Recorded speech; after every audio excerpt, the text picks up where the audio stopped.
মহিলাদের কাজা রোজার আগে শাওয়ালের 6 রোজা রাখা যাবে কিনা? মহিলারা তাদের মাসিকের কারণে যে ভাঙতি রোজা হয়, শাওয়াল মাসে তারা কি সে ভাঙতি রোজাগুলো, কাজা রোজাগুলো আগে রাখবেন নাকি শাওয়ালের 6 রোজা আগে রাখবেন? এটা একটা কমন প্রশ্ন।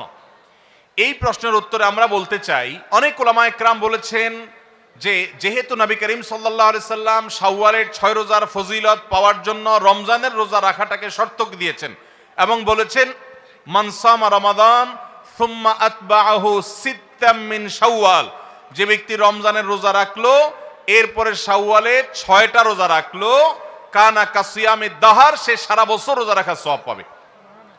কিভাবে এই রোজা রাখার সওয়াব হয়? অনেক উলামা একরাম, অনেক বিশ্লেষকরা বলেছেন আল্লাহ তাআলা প্রতিটা আমলের বিনিময়ে কমপক্ষে 10 গুণ বাড়ান, কোন কোন ক্ষেত্রে আরো অনেক গুণ বাড়ান, দানের ক্ষেত্রে আরো কয়েকশো গুণ পর্যন্ত আল্লাহ বাড়ায় দেন।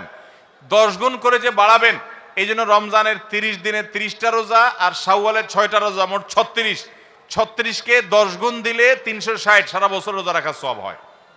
তো এই জন্য শাওয়ালের 6 রোজা রাখতে হবে। এখন কথা হলো, নবী সাল্লাল্লাহু আলাইহি সাল্লাম কিন্তু বলেছেন যে রমজান রোজা রাখলো এরপরে শাওয়ালের 6 রোজা রাখলো, তার জন্য সারা বছরের সওয়াব। তাহলে এখানে রমজান রোজা রাখার পরে 6 রোজা রাখার কথা বলা হয়েছে। এই জন্য অনেক উলামা একরাম বলেছেন মহিলারা তাদের ভাঙতি রোজাগুলো আগে রাখবে, তাহলে রমজান রোজা রাখা হয়ে গেল, এরপরে শাওয়ালের 6 রোজা রাখবে। এটা একটা মত।